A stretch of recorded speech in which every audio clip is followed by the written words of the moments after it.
কেউ আসলে আমার কাছে মনে হচ্ছে না তারা জানতো বা জানার। যুক্তরাষ্ট্রের সাথে পারে না আর বিশ্বকাপে কি করবে? টাইগারদের লজ্জাজনক হারের পর লাইভে এসে একই বলল মাশরাফি। হ্যাঁ দর্শক, বিস্তারিত জানতে ভিডিওটি না টেনে সম্পূর্ণ দেখতে থাকুন।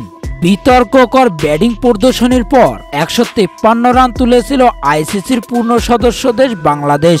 সহযোগী ও নবীন দেশ যুক্তরাষ্ট্রের বিপক্ষে সেই রান ডিফেন্স করতে পারল না বাংলাদেশের বোলাররা।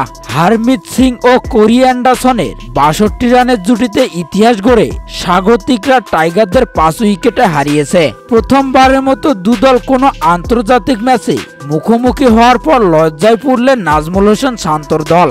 যুক্তরাষ্ট্রের ম্যাচ সেরা হারমিত সিং মাত্র 13 বলেই করেছেন 33 রান। মুস্তাফিজ শরীফুলদের 6 হাঁকিয়ে যেন তাদের অভিজ্ঞতাকে থোড়াই কেয়ার করলেন বাঁহাতি এই ব্যাটার। অন্য প্রান্তে বাউন্ডারি পেতে ঢুকছিলেন নিউজিল্যান্ড ছেড়ে আমেরিকার দলটির হয়ে খেলতে নামা কোরি অ্যান্ডারসন।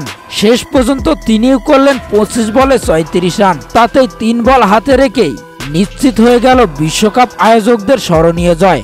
আর যুক্তরাষ্ট্রের কাছে এমন হারের পর লাইভে এসে বাংলাদেশকে নিয়ে মাশরাফি বলেন, আমার মনে হয় সৌম্য লিটনরা ভালো ব্যাট করেনি। মাঝের ওভারে বেশ উইকেট হারিয়েছিল বাংলাদেশ।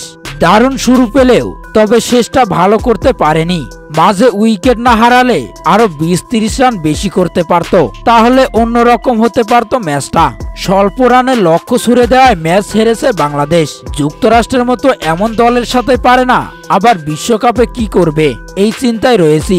ম্যাচ হারার পর লাইভে এসে এমন কথাই বলেন মাশরাফি। তো দর্শক, প্রথমবারের মতো সিরিজ খেলতে নেমে যুক্তরাষ্ট্রের বিপক্ষে বাংলাদেশের এমন হার আপনারা কেমন চোখে দেখছেন তা জানিয়ে দিবেন। এই ব্যাপারে আপনাদের গুরুত্বপূর্ণ মতামত ভিডিওর কমেন্ট বক্সে। ধন্যবাদ।